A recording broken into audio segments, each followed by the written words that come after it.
Assalamualaikum dan salam sejahtera. Tahniah, itulah ungkapan pertama kali yang diucapkan oleh penulis dalam buku ini. Dan tahniah juga saya ucapkan kepada anda yang menonton video ulasan buku ini. Buku Celik Mata Hati, Modul Mukmin Profesional 1. Mengapa perlu menjadi mukmin pro? Kita akan segera faham jika kita sekarang ini sedang berada di zaman keagungan Islam ketika zaman Nabi Muhammad SAW. Kita sudah ada jawapan.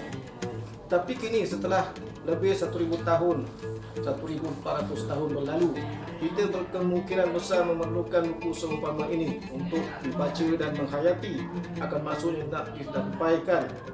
Kerana apa? Kerana benar seperti yang ditulis oleh penulis ini, bahawa umat Islam sekarang semakin jauh dari Islam. Umat Islam semakin mundur dari segi integriti. Apakah benar? Sama ada anda setuju atau tidak, bacalah buku ini, anda pasti tidak akan merasa rugi dengan masa yang diluangkan. Sebaik saja membaca buku ini, kita seolah-olah ingin lebih lagi untuk menyelak helaian buku ke topik-topik yang seterusnya. Kata-kata dan contoh-contoh yang dibawakan oleh penulis adalah benar dan berdasarkan ayat Al-Quran dan hadis. Mengapa Michael H. Hart memberikan ranking pertama kepada Nabi Muhammad SAW? Kerana baginda telah mengajar umat Islam pada ketika itu secara bersepadu, iaitu gabungan kerohanian, spiritual, kebahagiaan, ketenangan, dan pada masa yang sama kepada kemajuan fizikal dan material. Baginda telah membina manusia terlebih dahulu, manusia yang patuh syariah atau peraturan dan penuh integriti. Tembok negara China dibina oleh Maharaja Shi Huangdi bertujuan dapat menahan negara China dari dijajah. Tetapi sejarah menunjukkan negara China telah dijajah sebanyak 3 kali. Kenapa? Tidak kira sehebat mana temboknya pun, tetapi jika manusia yang menjaga pelipu tembok itu telah diberi rasuah dan membiarkan musuh masuk ke kota, tiada guna juga tembok yang kukuh. Itulah masalah manusia yang tidak profesional dan ia bermula dari hati. Penulis mengajak kita membincangkan 3 kecerdasan manusia yang utama, iaitu SQ, kecerdasan rohani, IQ, kecerdasan akal, dan EQ, kecerdasan emosi. Kemudian penulis mengajak kita mengimbau semula akan kehebatan para nabi-nabi yang mempunyai kepakaran, kekuatan dan pengetahuan serta integriti dan lain-lain. Sebagai contoh, Nabi Adam adalah pakar dalam bidang pertanian yang memulakan tamadun awal manusia. Nabi Nuh pakar dalam bidang pengangkutan. Nabi Harun pakar komunikasi. Nabi Yusuf pakar ekonomi dan pentadbiran. Nabi Daud pakar dalam bidang distribusi. Nabi Idris pakar dalam tekstil. Nabi Isa pakar perubatan. Dan Nabi Muhammad SAW pakar perniagaan, peperangan, pendakwah dan pemimpin yang agung. Inilah contoh-contoh mukmin profesional yang ditunjukkan kepada kita. Perancis adalah negara yang rakyatnya paling kurang membazir. Antara satu adab yang Islam ajarkan dalam Al-Quran. Dari mana mereka faham tentang bukan membazir? Mereka tidak membaca Al-Quran.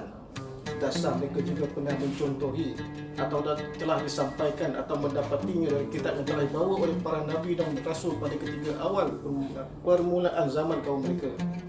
Maka buku Celik Mata Hati ini adalah antara buku-buku motivasi yang membuka minda kita agar kita bersama-sama mengesahkan akan kebenaran kitab-kitab yang telah diturunkan kepada kita umat manusia, tak kira bangsa apapun, dan meminta kita belajar tentang budaya-budaya pelbagai bangsa di dunia ini untuk membina hati kita dan dari segi adab dan budaya yang baik yang telah dipecah-pecahkan ke serata dunia untuk kita fahami apa yang sepatutnya kita cari di muka bumi ini. Malah jika kita satukan budaya-budaya baik dalam seluruh alam ini dan kita amalkan, maka pasti akan menjadi satu perdamaian antara kita di dunia. Wahai umat manusia, sesungguhnya kami yakni Allah telah menciptakan kamu dari lelaki dan perempuan, dan kami telah menjadikan kamu berbagai bangsa dan bersuku puak supaya kamu berkenal-kenalan. Sesungguhnya semulia-mulia kamu di sisi Allah ialah orang yang lebih takwanya di antara kamu, bukannya lebih keturunan atau bangsanya. Sesungguhnya Allah Maha mengetahui lagi Maha mendalam pengetahuannya. Ayat Al-Quran surah Al-Hujurat ayat 13. Saya ambil satu lagi petikan penulis. Al-Quran bukan hisab. Al-Quran bukan kitab sains, tetapi di dalamnya ada sains. Ia juga bukan kitab biologi, tetapi di dalamnya ada yang mengenai biologi. Penulis juga menghubungkan antara amalan dunia dengan kesediaan kita untuk hari akhir. Beliau juga memberi contoh formula bagaimana untuk menjadi cemerlang dan memberi contoh-contoh amalan yang positif semasa bekerja. Untuk menjadi umat Islam yang mempunyai kecemerlangan dalam apa jua keadaan, penulis mengajak kita untuk mengenal diri sendiri dan berusaha mengubah diri dari perkara negatif kepada positif. Istilah-istilah ilmiah dan berpandukan firman Allah, sunnah Rasulullah dan ungkapan daripada para alim ulama dan pakar sains sama ada Islam dan bukan beragama Islam yang mengakui kebenaran Al-Quran menjadi daya penarik kepada sesiapa yang membaca buku ini, tidak mengambil kira bangsa atau agama. Dari akhir dari saya, mari kita fahamkan ayat Al-Quran dari surah Al-A'raf ayat 179 yang dipinjam oleh penulis dalam buku ini yang berbunyi, dan sesungguhnya kami sediakan bagi neraka jahanam itu golongan jin dan manusia yang mereka itu mempunyai hati tetapi tidak mahu memahami dengannya, dan yang mempunyai mata tetapi tidak mahu melihat dengannya, dan yang mempunyai telinga tetapi tidak mahu mendengar dengannya.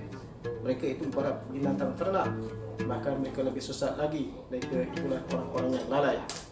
Dan buku ini juga ada penyambungnya, iaitu modul Mukmin Profesional 2, 7 langkah perbaiki diri. Sekian saja dari saya. Terima kasih.